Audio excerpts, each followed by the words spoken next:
Everyone, today I'll be making this evening. I'm going to be having one of my friend around, and the kids wants akara, so I'm going to be making a very quick one. I'm using pepper. You can see the pepper here, the long pepper as well, and onions and beans. This beans has already been washed. You can see I bought the the dry one that the skin has just been broken into pieces. Then you just soak it and take off the skin. So I've taken off the skin and you can see how clean it is. So now I'm going to blend it, then we start frying. This is my Maggi that I'll be using. You can use Maggi to taste like how you want it. I would like using Maggi crayfish for my akara, and I'll open it inside and put. This is the blended beans with pepper, onions. I've blended the Maggi inside. Don't forget to put salt to taste. I've added a bit of salt now, but I just want you to add your own salt according to your own taste. So now we're going to start frying. Let's start. This is the oil on fire, so I'm going to put the akara now. This is akara. Yeah.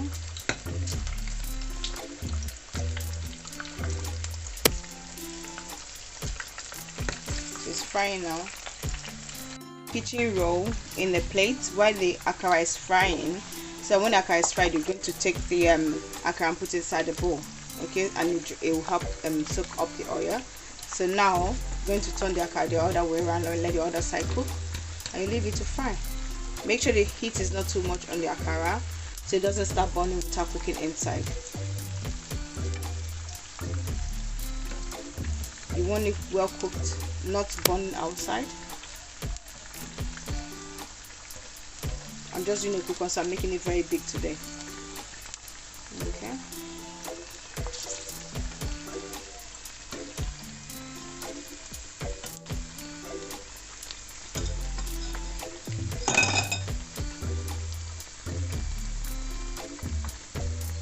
You can use the fork to poke inside the akara just to make sure that it's been cooked inside. When you poke it and you still see inside a bit fresh, it means it hasn't been cooked. You can see now, like this, it's not been cooked. So just turn it over and let it fry again a bit more. Okay. Don't forget, it's good to poke them sometimes just so that the oil can go in there and cook inside the middle, so that the middle is properly cooked. Or if you're not that patient, put a little bit, put the small ones like this, so the small ones fry quickly. I'm putting the small ones for the little ones in the house. Okay, you can see here it's frying really properly now. I'm turning it so it doesn't burn, and at the same time poking it so that the oil can go in and cook the akara inside, from inside out. The worst thing you can do is to have akara cooked outside and inside very raw. You can see, because I cooked this, you can see it boiling from the hole there. It means it's cooking into inside of the akara. Okay. Akara is one of the easy things to cook, but sometimes it's one of time taking as well because of the little process of peeling and grinding and frying. When the akara is fried, when you poke it with the fork, it comes out clean, just like when you bake your cake. There will be nothing in the fork. So now I'm going to take out the akara from the fire so it doesn't start burning. So watch. See, it's clean, clean, and clean.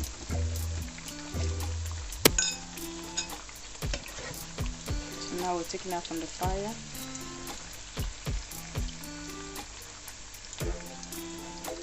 You're blocking my view, darling. That's my daughter trying to give me a kiss when I'm frying. Can you imagine? But she wouldn't like a kiss, so when you bring a kiss, she'll tell you don't give me a kiss in school. So now I'm bringing out the akara from the fire, and I'm still leaving the onions inside just to give the akara the flavor. The next set I'm going to be putting in. Okay. I left this a little bit later so you can see. Don't leave it too late to be too brown. Yeah, you need to put little small ones now, more small, tiny ones. Yeah. So now let's put a smaller size. Yeah. So I'm putting this tiny size now, making a smaller size. Yeah. The smaller size will fry quicker than the bigger one. I just did a bigger so that the adults can just quickly grab one. You know, the kids, they prefer a smaller size. so you give them like their hand size. My kids like to have it with custard, so I'll be making custard for them to have it. Okay. When you're blending your beans, I don't add water to my beans because if it's too watery, it's difficult to fry. The reason being that when you soak your beans, it takes in the water, so I just filter the skin out of it, then blend straight on. Make sure there's no water, because if there's no water, frying makes it easier to fry, and you don't want your akara to be too watery. You want it to have this consistency.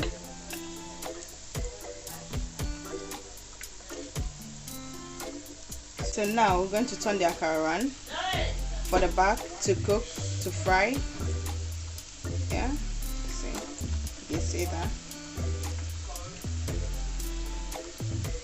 You can see that. You can see that. So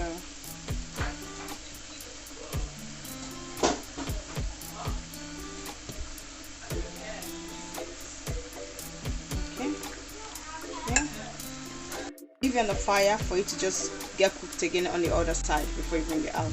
Okay. So now this is the last batch of akara. Be careful with the last batch of akara because this is the one that you make mistake and forget because you're very busy doing other things, maybe cleaning up, tidying up. So keep an eye on it, close eye. Okay. Yeah. So this is the last batch. So take it out. And this you just filter it. Just filter this away and put in the bin. Yeah, people, here's the finished akara. You can see it. Oh my god, it's so delicious. The kids are already having theirs with custard, and this is the leftover. I've been eating as well. I just can't stop eating. I can take one now. Yeah.